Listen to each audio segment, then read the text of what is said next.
Hello, I'm Dr. Mazhar Hussain. You need to prepare for a very long video because this is about having normal blood tests and still feeling like crap. I think a lot of patients have been in that situation. They've been to the doctors, he ran a number of blood tests and well, everything comes out fine, you're totally fine. It might be in your head, you can't find anything, what do you want me to do? I can understand the doctor also, but I also understand where it's coming from when the patient says, well, I still don't feel fine. The blood tests are fine, you're saying that, I hear you. But I'm not feeling fine. I'm tired, I'm exhausted, I'm gaining weight, I have no energy, I have OCD, I'm depressed, my sleep is not right, things are not working for me. And you're telling me everything is fine, you did the blood test, I understand that, but something must be wrong. What is it? So let's talk about what normal blood tests are. And maybe why we would need to review and revise what we consider as being normal. And one very important concept is that absence of disease is not health.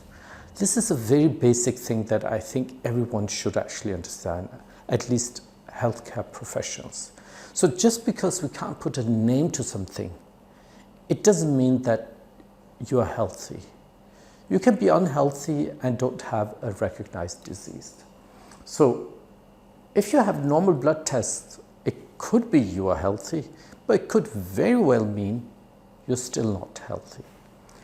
Of course, this video is not supposed to be seen as individualized advice, medical advice. You need to see a healthcare professional if you have any medical issues and discuss it with some appropriate person. This is for educational purposes only.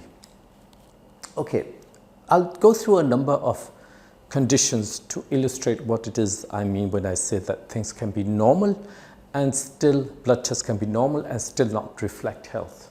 So, if you have a patient with normal blood sugar levels, that is considered to be 70 to 100 milligrams per deciliter or 3.9 to 5.6 millimoles per liter.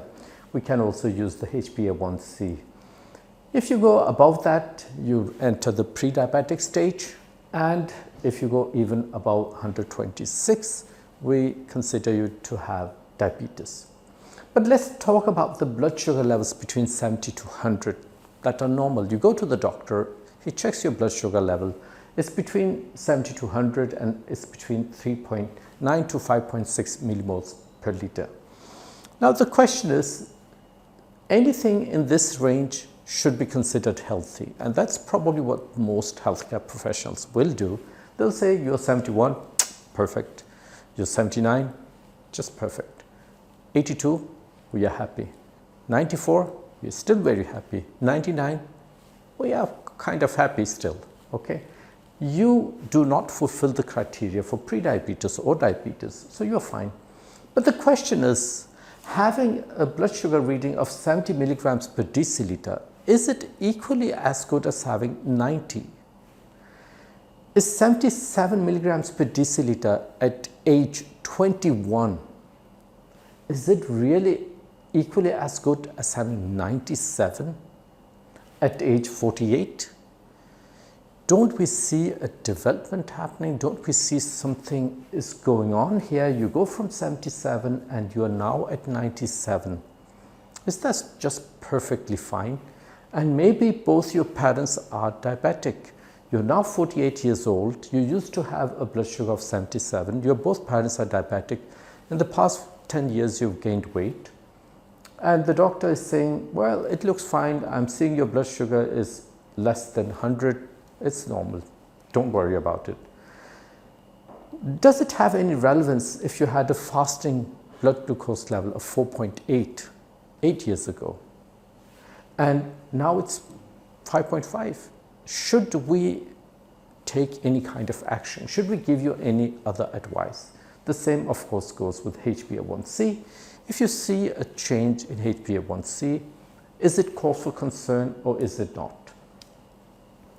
Let's take something else. I think people can much easier understand that. We have a business, okay? It's doing like $5,000 a week. Okay, and in 2010, $5,000 a week. The accountant notices a year later, well, it's like 4,800. In 2015, it's 3,500. And the accountant tells you, well, it looks fine. You're in the normal range. You have not reached into losses. Things are good. So he looks at each and every point separately and says, well, 3,500, 4,000, 2,000, 2,300, 800 is fine. You are not losing anything in your business.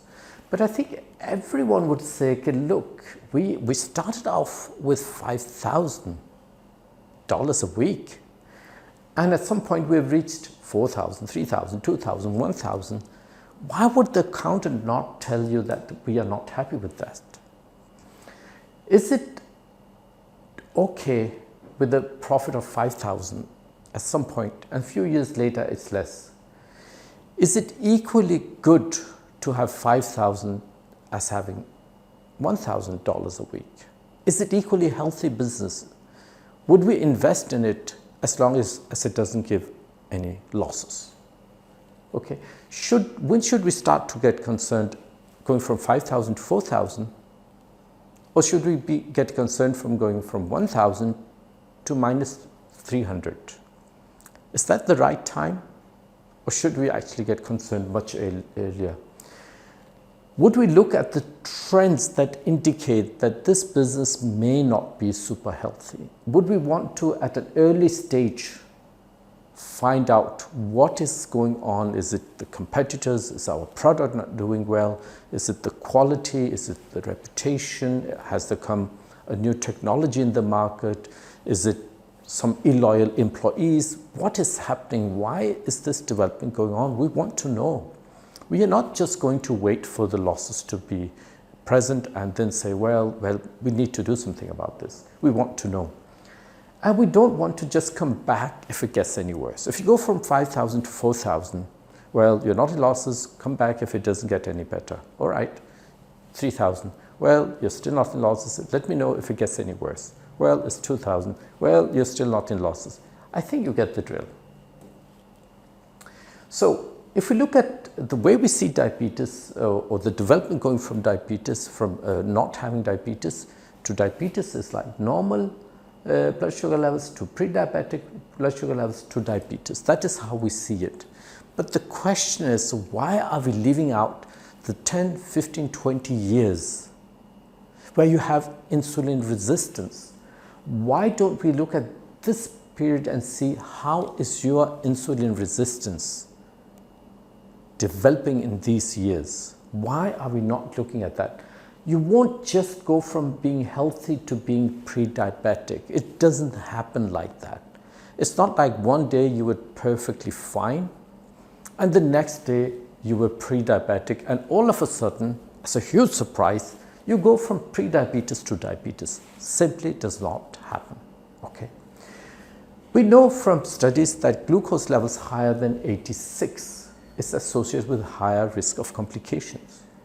And there are some studies that indicate maybe a more perfect, more optimal range for your body in blood sugars is 75 to 86 milligrams per deciliter.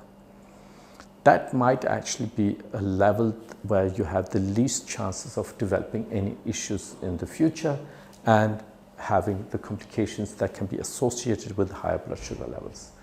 Now, if you look at this, again, if we go from normal to insulin resistance to pre-diabetes to diabetes, a normal healthy individual with no blood sugar dysregulation would have normal insulin levels. Now, what are normal insulin levels? They are also different from the labs. Would usually say maybe 25 units would be fine, but we are looking at lower levels than that. But anyhow, a healthy person would have normal insulin levels and normal blood glucose levels. And you don't then just develop pre-diabetes. What happens is your body develops insulin resistance. The insulin that the pancreas produces doesn't work as well as it's supposed to do due to the insulin resistance. The cells are not responding well to insulin. It's not giving the same response that it used to when it was insulin sensitive. So what does the pancreas do? Well, the pancreas says, I don't really like these high blood sugar levels. I don't find it to be appropriate because my host is going to have a lot of issues if I just let this happen. So the pancreas helps us out. It does what it's supposed to do. It says, well, this guy is having a lot of soda, a lot of fizzy drinks, a lot of shakes, ice creams, chocolates, biscuits, a lot of carbohydrates. The blood sugar levels keeps rising. I better send out more insulin. So when you are insulin resistant, your blood sugar levels are completely, perfectly fine. You don't need to worry about that. When you start off with insulin resistance, your blood sugar levels will show total normal values. And I've seen it so many times, patients having a complete, well, rather perfect blood sugar level, but their insulin level is skyrocketing.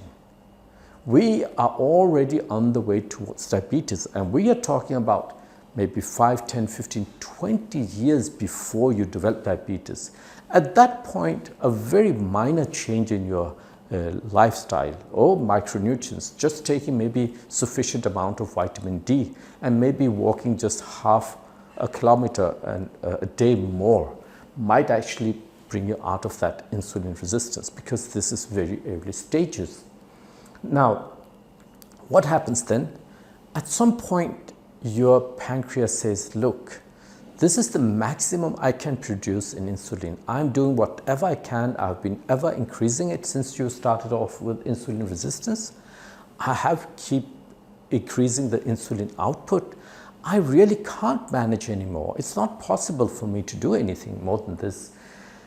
So you still have high insulin levels, but it has now plateaued.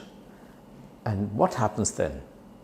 It's not sufficient. The insulin is not sufficient to maintain normal blood sugar levels. This is then 10, 15, 20 years later where you are presented with higher blood sugar levels. But we could see the development already here. Now, if the pancreas then says, well, I can't do anymore, your insulin resistance increases further, and then